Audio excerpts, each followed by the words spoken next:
David De Gea, Shaq. We talked about it yesterday, of course, but being a goalkeeper, it seemed only right. Well, I said, "Where's Shaka?" And Dan said, "Good question." Who was away? Why are you looking at me like that? Just talk us through the incident first off, into what he does wrong or what you may be able to read in from his actions. Well, from the time Rudiger picked Rudiger. I was trying to explain this yesterday, but I can't as well as you, being a goalkeeper. Now, tell me if I'm wrong here. I'm not being... Yeah, no, You're looking at me now. No.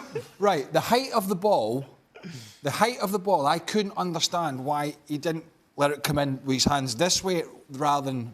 Do you understand what I'm saying? Yeah. Why he never gobbled it in that way rather than trying to palm it. I can understand... It's a total lack of confidence from David De Gea. Do you know where this is in the whole... I don't know what I'm doing here.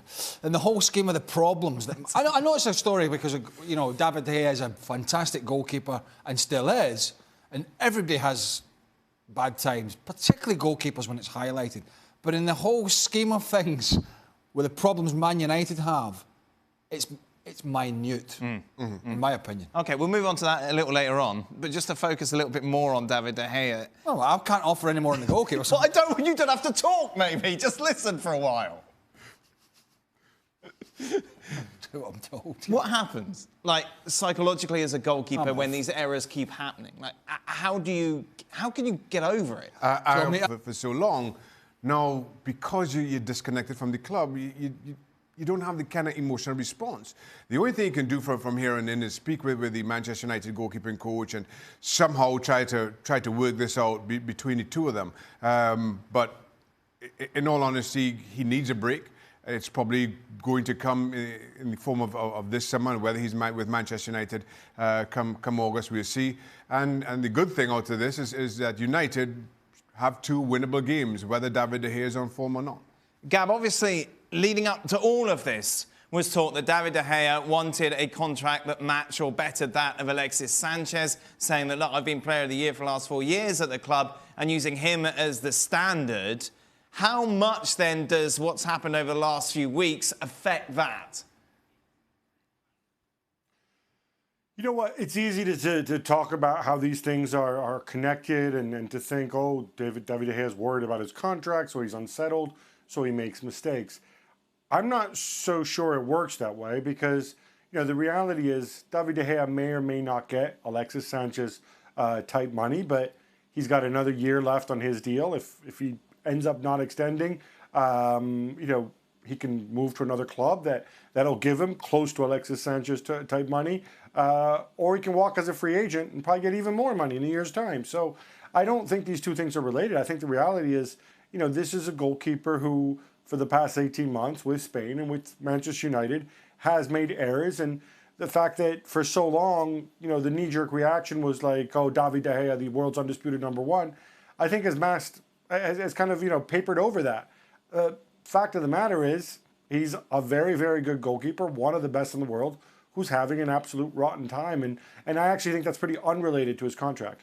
FC reporting today, Gab, sources suggesting that Manchester United could be looking at Oblak in the summer to come in to replace David De Gea. Is this Oblak's people just trying to capitalise on what's going on at the moment?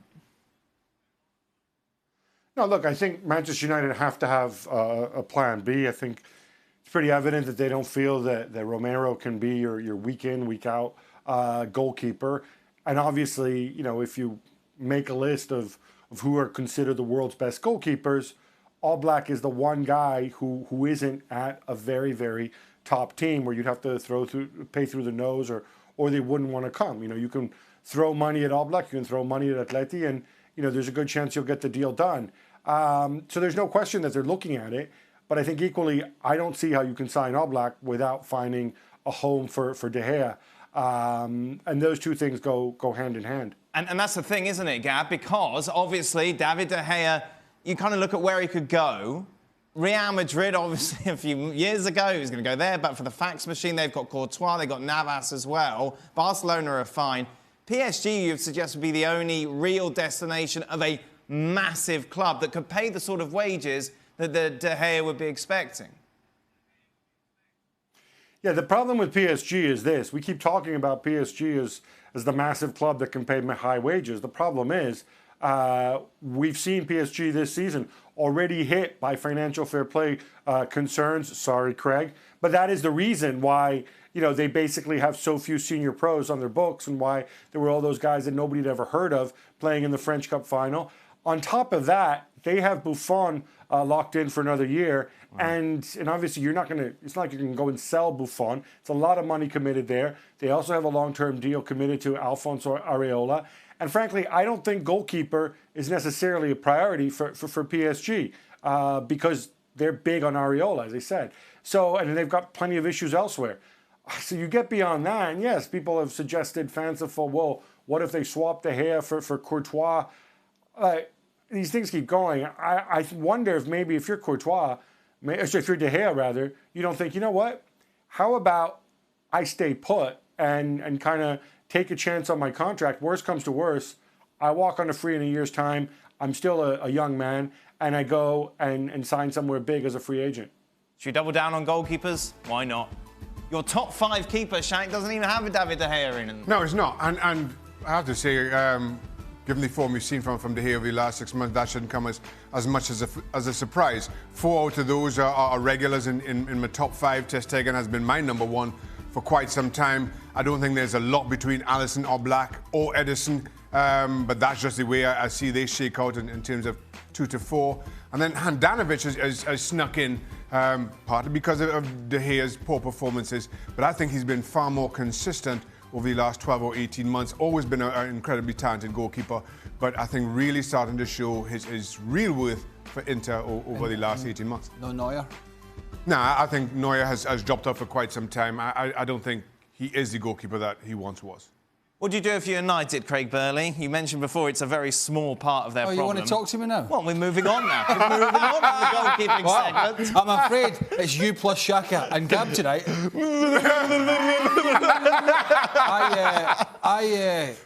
What do you think? Look, I'm somewhere with Gab on this because, I don't ever remember, and we've all had contract talks that, some take longer than others, and I don't ever remember going on a field thinking, oh, my contract talks are not going right, because you're kind of in the zone, particularly for goalkeepers. And, at the end of the day, I think it's more a confidence thing, and it affects everybody.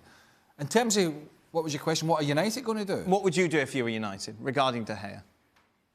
Well, I want to keep him, right, for sure, because I think he'll soon be over this, like all good goalkeepers and all good players will come through that bad patch. But if it becomes clear there's a gap in the finances and it's going to be too big to bridge, they're going to have to try and sell him. But as we've already mentioned, it might not be an ideal time for David De Gea to go in terms of the people that are already at clubs. And again, with what Gab said, it could be the case for De Gea. If he does want a really big payday, if he sees out his contract a year down the line, doors well open, and with no transfer fee, he will get that. And of course, this is a player who would really want to feature in the Champions League, but as it stands, United very much out of the running. What's interesting, you brought this up on yesterday's show, Craig, was the lack of form from any of these teams. Yeah, between these 4 teams, over the last 3 games they've played, so that's 12 games, between this lot, they have mustered together a measly 6 points. Wow. From all 4 teams. So they're all sort of falling over each other. Do you have a theory as to why?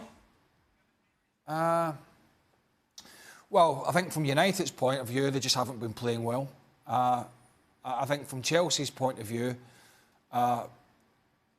it's not been great, but they've really lacked a front man, and that was evident yesterday. Arsenal's away form has been haunting them, and then they had that loss to Crystal Palace. You couldn't put any theory on it because they beat Napoli over 2 legs. OK, Napoli are not as good this year as they were in the previous couple of seasons, but they're still a strong side. And I think Tottenham, it's been injuries. And obviously they're still in this Champions League run. So I think ultimately Tottenham and Chelsea will still get the job. I think Spurs did enough to secure 3rd spot anyway, and probably felt as much, and especially with the Champions League run going as deep as it did. I think Chelsea continue to struggle with being overly reliant on Eden Hazard. I just don't think Manchester United are a good team. Arsenal, I have to say though, are the most frustrating team in Premier League football. How do good teams do not lose 2 in a row is your cliche. to go and lose 3 in the manner and to the opposition that they have speaks to the lack of real backbone in this Arsenal team, which I for the life of me, I cannot explain. Happy to take selfies when they get a big scalp and then don't seem to be at all bothered or moved when they lose to clubs lower down in the table. Remember, just 2 matches remaining then for all the sides in the Premier League. Spurs and Chelsea are favourites to finish in the top 4. First leg of the Champions League semi-final tomorrow in London as Spurs take on Ajax. Of course, Tottenham Hotspur go into this match with somewhat of a depleted squad. Kane out, Winks out, Aurier out, Lamela out. Meanwhile, Sissoko and Vertonghen are both questionable. Son as well suspended for this first leg. So this is how we expect Spurs, well, Gabs expects Spurs to set up. You look at that, boys, and it's still a good side, and it should be a side that should be able to get a result against Ajax at home. Well, I'd be hoping Sissoko's back in there, and I think if he is fit, he would probably play. So a couple of the players that are injured were probably bench players, particularly Lamela and Aurier. Obviously, Kane's not. The absence of Son is massive for them because of the pace with him and Lucas Moura in behind. But the answer to your question is it's still a very good side. However, we've talked about this. This is such a difficult tie to call because Ajax are a fantastically talented mixture of youth, experience, playmakers, and they've proven that. And they've proven it on the road. More importantly, they've proven it in Madrid, and they proved it in Turin. I fancy Spurs being at home to get a result. But I don't necessarily fancy them to go through over the 2 legs. It's a difficult one. I understand the love for Ajax, but thrown into that as well, they beat a Real Madrid side who are just terrible at the moment. Yeah, they won away, and I know they won at the Bernabeu. Yeah, but they completely took them to... And Juventus just had a nightmare. Tactically, they just didn't really know what to do. So this time they're going into a match where you're going to be up against a team that's tactically sound, where you're not necessarily the underdogs anymore, so you're not playing with house money. So have things not just changed slightly for Ajax going into this tie compared to both the ones you're talking about Tottenham being tactically sound when Max Allegri, pulled one over in Pochettino the season before, tactically. So, I mean, I think that's a lot. I think to say, OK, Juventus didn't have their best night. However, to say that it was only they were tactically naive, Ajax exploited them. That's what I would say, and they can exploit this Tottenham side. It's a 50-50 call in my opinion. I mean, it really is. If Tottenham cannot shut down the Ajax playmakers, Tadic, Ziyech, De Boek, people like that, Frankie De Jong, if they can't stop them, if they've got space to operate, then they're going to have big problems. I think that's the thing. I mean, as much as it's easy to say, well, Real really aren't that good and Juventus had a bad night, I think that's not giving Ajax the credit that they are due. Let's remember the first leg against Real Madrid and also in Amsterdam against Juventus and how Ajax responded. And I think maybe that plays into Spurs' hands as much as anything, the fact that the second leg is in Amsterdam this time around, where Ajax, a lot more will be expected of them. So maybe tactically and in terms of their own approach, it's new for Ajax. But Spurs still favourites, but not for the first time we're seeing Ajax come into this as underdogs. Gab? Well, first of all, I agree. If Sissoko's fit, Sissoko plays. I don't think there's any question there. But obviously, he's still a doubt. I think one of the keys, and this is why the midfield is so important, is if Sissoko's not there, you're looking at Dyer, who's still sort of half fit after his injury. You look at Wanyama, still Wanyama. You're basically forcing Dele Alli and Christian Eriksen to go and do a ton of defensive work to basically deny the midfield. They don't want to fall into the same trap that Juve fell into, where Ajax were just passing rings around them.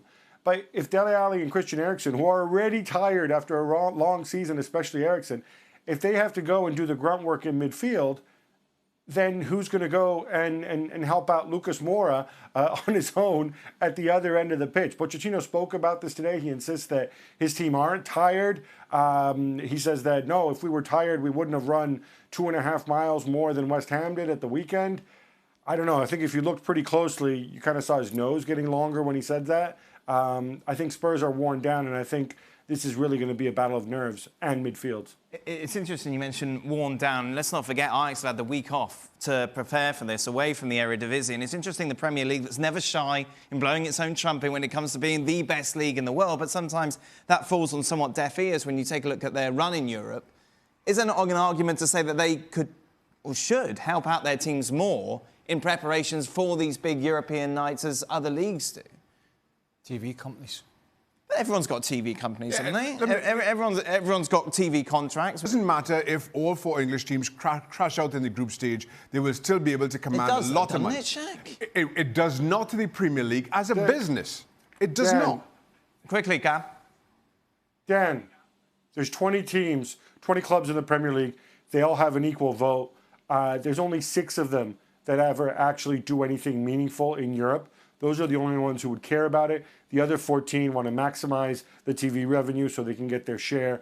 That's why the Premier League, when it comes to fixtures, they're going to always put the TV audiences first. Last word, Craig, on this quickly. A mixture of the Premier League and the TV companies, and you know, ultimately. And the crazy thing is, just briefly, is that Liverpool playing on a Wednesday, in 2 days, played on the Friday night. Yeah. And Tottenham playing on the Tuesday, played on the Saturday morning. Now, it's small margins, but small margins at this level can make a big difference. Just a reminder, you can catch up with plenty of our content over on our YouTube channel, including Extra Time. The other semi-final, of course, sees Barcelona take on Liverpool. The first leg at the Camp Nou. Gab reports in Catalonia suggesting that Barcelona look to copy Manchester City and what they did in that defeat of Liverpool earlier on in the season. Are they capable of that? Yeah, I don't really necessarily buy that because, you know, Manchester City have people like Sané and Sterling out wide, whereas Barcelona have Lionel Messi, great player, but entirely different player. I think if there are lessons to be taken from that, I think one obvious one is the importance of the midfield. Barcelona, I think they're going to feel that if they can starve Liverpool's front men of the supply from the middle of the park, and also perhaps help pin back the fullbacks, Alexander-Arnold and Robertson, with Jordi Alba down the left and obviously Messi on the right, then they're gonna be able to overload the midfield, dominate the game, and really pick their spots. I think they feel that they definitely have an edge there. And I think there's also a sense, and then Jurgen Klopp touched upon this himself, saying that, you know, we're not necessarily going to see the crash, bang, wallop, heavy metal football version of Liverpool that we saw last season. We might see a much more measured approach. This is a more mature team, I think, this year than last year, one that can pace itself and then knows that the tie is going to last 180 minutes. And even if they don't do it at the Camp Nou, they'll like their chances to go and do it back at Anfield. Yeah, I mean, you know, looking at Liverpool in the away games recently in the Champions League, the win in Porto, which was expected, but the win in Munich, I think is more reflective of a team that is set up to be, you know, compact and a real threat on the road, which makes their group stage away form quite surprising because it was poor. Yeah, I couldn't win a game away from home, which I found quite strange because when you think about it, as Gab was saying there, that, you know, a little bit more coy, a little bit more cautious, but then you've got the pace of that front three, particularly the wider guys, to really hit on the counter-attack and you know, take advantage of the Barcelona fullbacks getting forward. I think the most important person for Liverpool defensively, and I've said this before, could be Roberto Firmino, if he plays, which he should. Because the job he needs to do and the job that he has done for Liverpool on many occasions, working back as an extra midfielder almost, has been, you know, been unquestionably a huge part of their success. Because he gets back in, he helps out, sometimes he wins it back, and then before you know it, he's springing forward on the attack with Mane and Salah. If they can do that and able to thwart the Barca midfield, they're going to give themselves at least a chance to get an away goal. I think Liverpool have been far more measured, particularly in the Champions League, than we've gotten used to under Jurgen Klopp over the last couple of seasons. And in particular, coming into this one, when you think of Barcelona's own away form, you know that you could lose this leg or you could lose this tie potentially in the first leg. So if you're far more cautious, as they have been, if you continue to be as organised and you somehow keep this within touching distance, you can get the result you're looking for at Anfield. Barcelona are favourites to advance to the final because of one real main reason. That was Lionel Messi, who sealed his 10th La Liga title this weekend.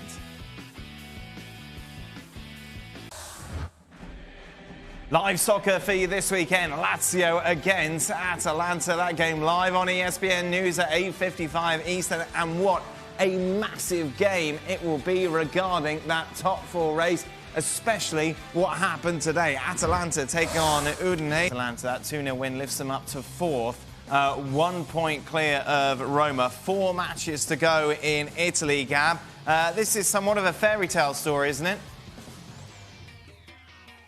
It is, certainly. I mean, Atalanta they have a great history, but their wage bill is low. Few expected this. Now they've come into it this season. They've got that magical front three of Papu Gomez, Duvan Zapata, and Josip Ilicic, and they're among the highest scoring teams in all of Europe. And, fun fact, Dan, their goalkeeper has released multiple rap albums. Rap albums. that is a fun Luigi fact. Golini, that's right. Oh, this is a goalkeeper-themed show today, isn't it? Let's talk about one of the teams that's chasing the Milan now. 3 points adrift. Disappointing defeat for them at the weekend. Where do we stand with Gattuso going forward? There seems to be more and more speculation that Conte could be coming in. Well, Conte very helpfully was at that game, of course, in the stands. They had a massive summit meeting today on Monday, and the upshot is that Gattuso will stick around until the end of the season. And then after that, it's anybody's guess. I think Conte is still too expensive, too much baggage for a team that may still face FFP restrictions. I think Gattuso's undoing is that he takes everything on the chin. He's very, very honest. He's a wonderful manager, but Milan just simply don't play good football, haven't played good football for a long, long time, and I think have also been quite hurt by injuries this season. We've mentioned before the huge financial problems if Milan don't make it into the top four. Gattuso or Conte, I suppose, in the sense, if you can get Conte in, you do if you're Milan, considering what he's done. Yeah, absolutely. And from Gattuso's point of view, it started a bit slowly, and then they had a little bit of a purple patch when players started to play well, and then Bakayoko found his feet, and then they made a couple of the big signings, particularly Pjanic. However, now they're on the slippery slope again, and others have picked up. It's looking like a grim outcome for Gattuso. I don't know if they can afford Conte, as Gab said, but I think if you can get him, then that's tactically the way to go. Meanwhile, live MLS soccer as well for you coming up this week. On Saturday, it's the Red Bulls against LA Galaxy. That game live on ESPN at 2 p.m. Eastern. Speaking of the Galaxy, they were, of course, in action yesterday, taking on RSL 16. I feel good. I don't get the big problem here. I mean, seriously, and I'm not kidding now. I would have been in an opposition dressing room after every game because I was always telling people I was going to do them. Right. You know, because people, that's just the way it was. I didn't necessarily, I'm not going to try and break somebody's leg, but I'm just trying to get in the head, you know what I mean? And so, you know, I think, I'll tell you now, in some sense, the players, you know, you see them all the time, you know, swapping jerseys, helping people up off the field. You know, we had an incident yesterday, you know, kicking the ball out and people go down. 95% of the time, there's no injured. So there is a little bit of it, and I know the game's changed a lot, but however, there's a little bit of softness coming to it. You can still play a mental game. I'm not saying it's right to be going around doing that all the time, but I wouldn't be getting upset if somebody was saying they're going to do me, unless they actually did try to do it. What about, I feel I have to go to him on this one. That's all right. What about from Zlatan's point of view that he plays better when he's angry? Yeah. Is that something you can empathise with? And I'm not at all surprised to see Zlatan say the things that he did, and maybe after the game's over and things calm down a little bit, you feel that maybe you should apologise, especially when you regard yourself as one of MLS's brands, as it were. Right. At the same time, I have absolutely no problem with Anuha not accepting that apology. Right. I think that's fair enough and par for the course as well. Is this all part and parcel? Like, Listen, he's supposed to be like the picture boy, isn't he, of MLS, and he's acting I like don't this. care. What do you want? A squeaky clean? Exactly. What do you want? A squeaky clean? You know, but all publicity is good. Bad publicity is good. You know, no publicity is no good. Zlatan brings the X factor, right? He does. He struts around. He says what he wants, and when he says things, people listen. People click on stuff to watch it because they're interested. They might not always agree, but it'll be controversial because that's what he is. That's what he believes. Go get me. I tell you what. Go out there and look for boring people and boring players in leagues. And I tell you what, you'll find hundreds of them, thousands of them. I don't want to hear from them. Uninteresting. Ibrahimovic is box office. Yeah. And in a good way and in a bad way. Now, you mentioned before the Bielsa incident in the Leeds and The Aston Villa manager who suggested it to Bielsa, and Bielsa kind of said, yeah, of course, that's great, let's do that, to his credit. And also, if you're the cynic within you, and I know you might be sitting next to one there, Dan, might say, hey, this game was totally irrelevant to Leeds United. They weren't going to get the automatic promotion spot. They knew they were going into the playoffs anyway. If there'd actually been something at stake, would he have done this? Only he knows that. Shaq, he just... he's sort of talking about you, Shaq. He just called you a cynic. I'm highly offended, Gabriel. Listen, the thing is, credit where it's due, and it all worked out fine in this instance, but I have to say, I'm a little bit of a cynic in this case. At the same time, and I know earlier in the game, Villa kicked the ball out after Leeds had a player go down, but I think that there's ways to get that message across on the field and handle it appropriately. I think the players have as much to do with both sets of players.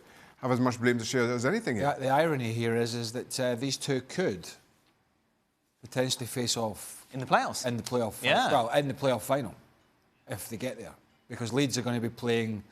It looks like the team that finishes sixth. Borough Derby, isn't it? I think. Yeah, and that'll be fourth versus fifth, which is where Villa will probably end up. I haven't got the table in front of me, clearly. So these two could meet in the final. And I tell you what, Villa, and you've brought this, Villa are the team that have been steamrolling absolutely everybody at the moment. Yep. They're in a great run, and Leeds... Steamrollering. Is that not a word? No. Should we do this segment again? No, I think that's good. Of course, you can see the championship on ESPN, but you can also see Extra Time, which is coming up now. Welcome into Extra Time. What are you doing on Instagram, Shaq? Nothing. What were you saying you were doing? Nothing. You were going to... What were you going to do? Nothing. Wasn't anything naughty? No, it's not. Don't know what you're talking about. How do people follow you on Instagram, Shaq? What's your Instagram handle? Get that. Shaka Hislop. That's it? Mm-hmm. Sam, explain to me. I don't know. Why do people need to be on, say, Twitter? Right. Which is a social media platform, obviously. That needs no explanation. Thank you very much. Thank you much, Craig. I'll give you one anyway. I'll have you know, 7.4 billion people don't have Twitter. Oh, God, here we go again. Why do you need to have Instagram as well? You can post a photo on Twitter. But it's nice just looking at pictures. There's less abuse. It's less stressful, Instagram. Is that what Yeah, I mean? I like pictures. Yeah, pictures. Follow me on Instagram. I'm a visual kind of Twitter. guy. Yeah, just for pictures. You don't do that, do you? What? You know, that begging for followers routine. I mean, you don't do that. He told me to bring up Instagram to get more followers. You know that? What? You can follow me on... you know how desperate you have to be when you're going, you can follow me, because you can follow me I'll follow as you well back. on Instagram. That one will get me. I'll follow you back. Gab, If you follow me. Gab, you're not on Instagram, though, are you? No. For many of the same reasons that Craig outlined, funny enough. But you know what? I hear Shaka Hislop is. You should ask him about it. Wow. What's your handle, Shaq? So the other things I was telling you earlier, I can't be bothered with it. You know when you see these big long debates on Twitter, Yes. and people get into it, and it's like, you know, sitting typing away. I mean, I can't be bothered. You're a very busy man, Craig, aren't you? Got a lot going on. I don't walk in a bar and then find somebody to have some long, boring debate with. No. Right, don't. I'll talk to people. I don't want to have a debate. What's that all about? Who has been more important for their team, Ter Stegen or Alisson? Oh, bloody goalkeepers are everywhere. We did a lot of the show on goalkeepers. I'm going to go Ter Stegen. Now, there's a second part to this. How will the PFA Player of the Year going to stop the best player in the world? Good question. Yeah, it was interesting. So they won't be directly against each other, particularly because Messi roams around. But I would imagine they're going to be one-on-one on a few occasions. So it'll be interesting to see how Van Dijk copes with the quick feet. Because I remember, for those that remember the game against Bayern Munich a couple of years ago or whenever it was. Yeah, the Boateng incident. The Jerome Boateng one. Yeah. He went over like a large oak tree. Yes. When it was horrible. So it'll be interesting. I mean, he can make a fool of the best. So Van Dijk will have all on to marshal that defence. Next one for you, Gab. You're in England. Are you guys excited about the Cricket World Cup that's going to happen in the UK this summer?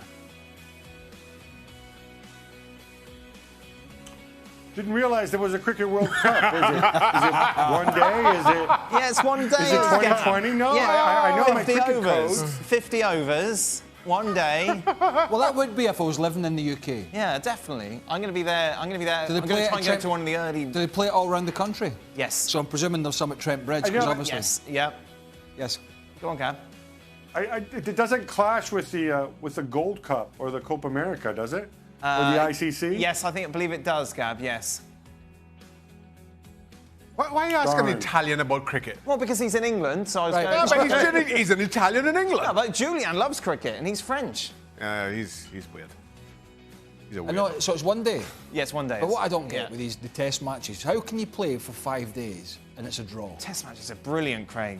The excitement of all that, 2 innings each, all coming down. No, I mean, you're just sitting, guys bowl it. I mean, I like that. You watch F1 though. I don't mind cricket. But, you got your bowling it down, the guys just padding it down, and, oh yeah, no runs, no... It's chess. It's No, it chess. is. It's a skill. Yes. I say it. A lot of my mates in Nottingham go down to Trent Bridge. There's a lot of beer involved as well, Greg. And trust me, there is a lot of beer involved, but I don't like beer, so it's like...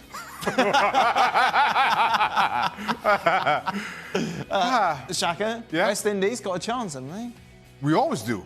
In the short form of cricket, Yeah. we have a very good chance. It's tough to see the cricket ball, not if you're a player. If you're a supporter. If you go to one... I've been to a cricket game. Again, this could be a beer related. Well, yeah. I went to... Where do you sit? How far away do you sit? Is no, probably the first I went question. to Surrey's ground. Yeah, Is that the Oval? that's the Oval. I went to the Oval with a former teammate of mine who was a big cricket guy. And Essex were playing, Surrey or whoever it was, and there was an Aussie, I've told you this story, an Aussie bowler for Essex, and he was hoying it down about 90 to 100 mile an hour, and then it was coming crashing off the bat, and I had no idea where it was going. It's hard to follow. What do you think is harder, baseball or cricket? I had 10 beers at the time. Yeah, you honestly. Which is, I don't know. What do you mean harder to follow? Follow the ball or follow the sport? Harder to hit. No, Oh, the hit? just harder to hit. Baseball. I would say baseball. Primarily because also the cricket bat is slightly larger. I think Gab's going to get quite angry. I think cricket, Gab. Stop it! You're winding me. The cricket bat is this wide. In baseball, the guy's standing on top of the mound and chucking it down at you.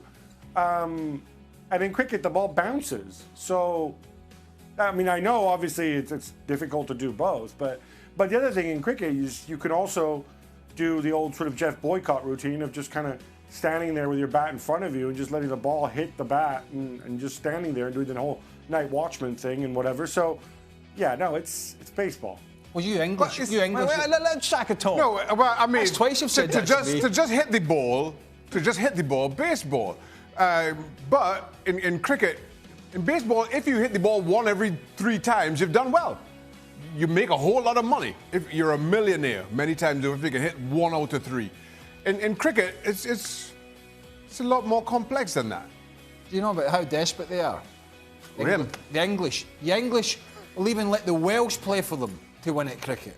Right. Right. Who scored against England when during your... English will Who even- scored the I tell winner? you what, Who scored the winner for England back in your day? Sorry? Don Hutchinson. How Scottish is Don Hutchinson? How's got? All right, hold on. Right? Are you suggesting now, because accent, you can't be Scottish? What? Who are you? 'Cause Who are we getting in? Sorry, wait a minute. My kids all speak with English accents, but Yes. their mum and dad are Scottish, right? Yes. Don Hutchinson's dad was a Scotsman. Right. His dad. Yes. So he's Scottish. But where was he born? Oh, I don't know where he was born. Well, that doesn't matter. What hospital was he born in? We'll get down to the Italian discussion. If a dog's born in a stable, Yes, does it make it a horse? it doesn't mean it's a horse. But you can't just throw it the English as if it's not a common thing for everyone. There's some straw in here. I must be a horse. Still a dog, isn't it? I mean, Don gets annoyed with this. Don, I don't know where Don was born. His father moved to the northeast to be mining. You want to hear bio here? He was a miner, I believe. Get Wikipedia out. And his father was a Scottish. He said, "Come, I met his dad's passed away now, but I met his dad when Don and I were playing together." Right.